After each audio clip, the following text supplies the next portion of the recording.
In the name of our beloved teacher and master, Christ. Amen. Please be seated. Good morning.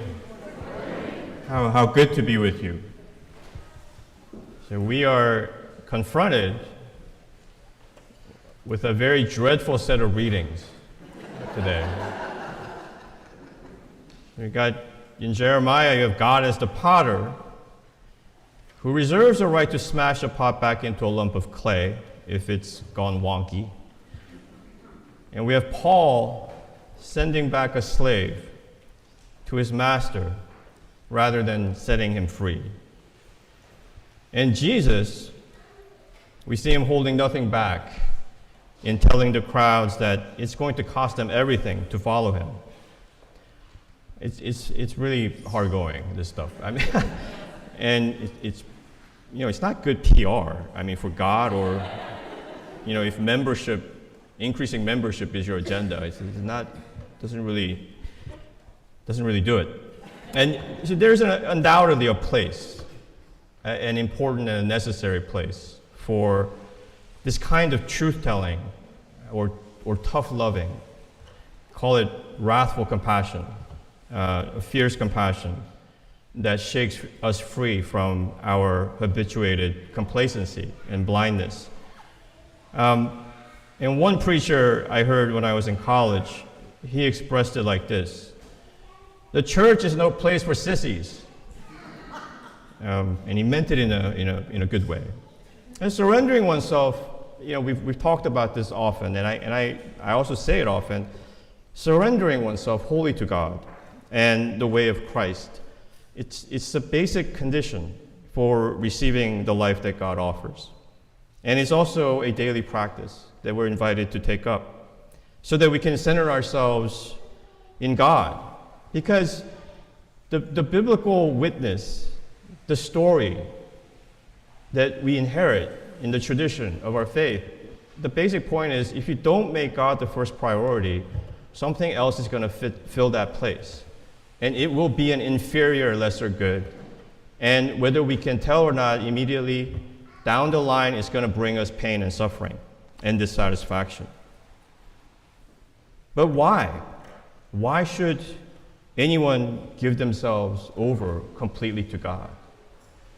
If the cost is so high, if we really actually have to hate our loved ones to follow Christ,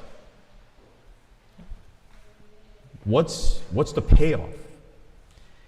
Jesus is obviously using hyperbole, exaggeration here, to drive home the point that spiritual life requires commitment and choice, a choice for God. But that still begs the question, what's so great about God? What does Jesus offer to make the cost worth it?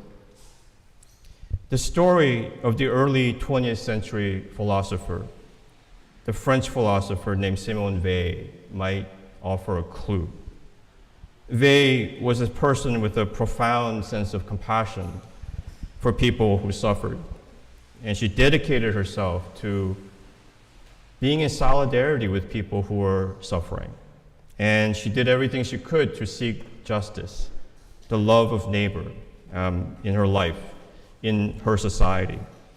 In 1934, Weil took time off from teaching philosophy in school to work as a day laborer in factories around the suburbs of Paris so that she could experience firsthand the conditions of factory workers, the brutalizing factory conditions, the suffering that she witnessed her coworkers enduring, and the suffering that she herself experienced. It devastated her health, which was weak from the start. If you know something about Simone Weil, you may know that throughout her life, she suffered from a very severe migraine headaches. And this made it worse. Weil struggled with the impact of her work experience, both physically and spiritually. During this whole time, Weil was probably at best an agnostic and did not subscribe to any kind of faith in God. as far as we know. Then between 1937 and 1938, seeking rest, she traveled to the famous monastery in Salem, known for its Gregorian chant, and she spent Holy Week and Easter there.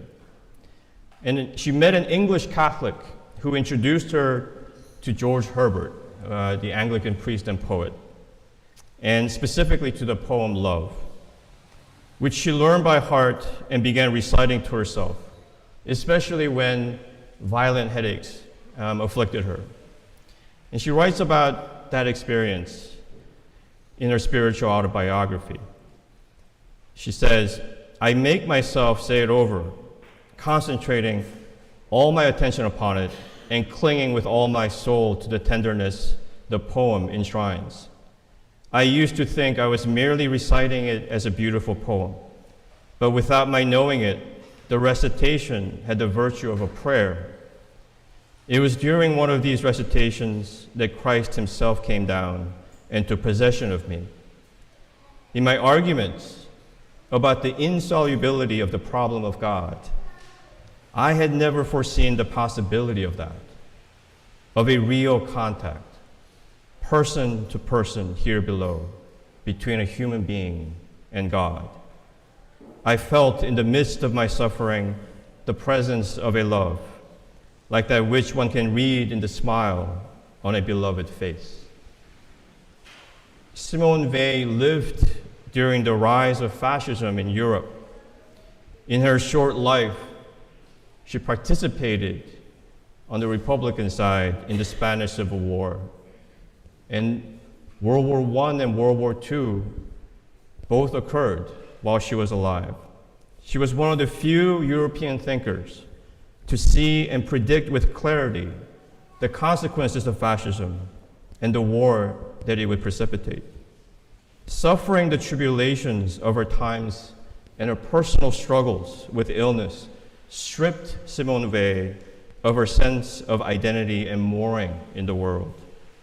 Yet, her steadfast attention to truth opened her up to the reality of the divine, and for her, a transcendent love that the secular world, run solely on the basis of human reason and political machinations, just could not offer.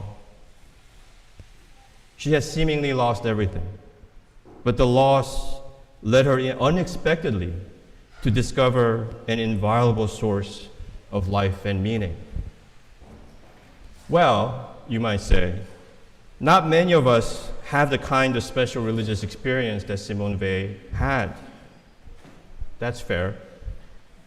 But I want to suggest that God comes to us in many ways, in more ordinary, quotidian ways. To give you an example, if I could share just a personal story. A while back, I was serving in a church in California. I was living in LA, and I never wanted to live in LA. I'm sorry, but to anybody who's an Angelino. And for some reason, it seemed like when I tried to leave, I just could not get out of that city. It was horrible. When I first arrived, I found out that a parishioner had recently lost her son.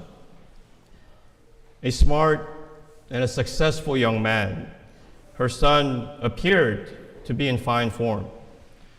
But one day he suffered an aneurysm and he collapsed and he died. As you can imagine, the sudden death devastated her and her family. I knew that this woman struggled with her faith in God after her son's death.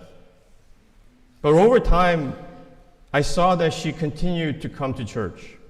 She worshiped earnestly, prayed, and remained involved in the community. And much later, she actually explained some of what was going on in her soul. And she said to me, when my son died, I was angry at God. I didn't know how I could have faith anymore. Then one morning at church, someone greeted me. They took my hand, and they were kind and warm. When I left, for some reason, I felt that I could believe in God once again. I don't know why, but that's how it was. For the mother whose heart and faith broke when her son died, God touched her through another person's very ordinary act of civility. I'm sure that person wasn't thinking to themselves, I am saving this woman's faith. But that's what happened. One small act of attention and kindness brought this woman back from spiritual death back to life. And when she says, I felt that I could believe in God again, you know what she's really saying? She's saying, I felt that I can live again. That's what she was saying. The testimony of the scriptures and genuine people of faith, from the first disciples to the ordinary saints we meet every day in our lives, their testimony is really simple. That the love of God is always at hand, reaching out to us and waiting for the right moment to touch our souls. Whether the experience of that love comes upon us suddenly and dramatically, like a thundering waterfall, as it did for Simone Weil, or whether it unfolds quietly, like a trickling stream, through small, ordinary moments, God invites us to be open to this gift of grace and to continue to watch for its advent. Because when it comes to us, what it offers is nothing less than life itself.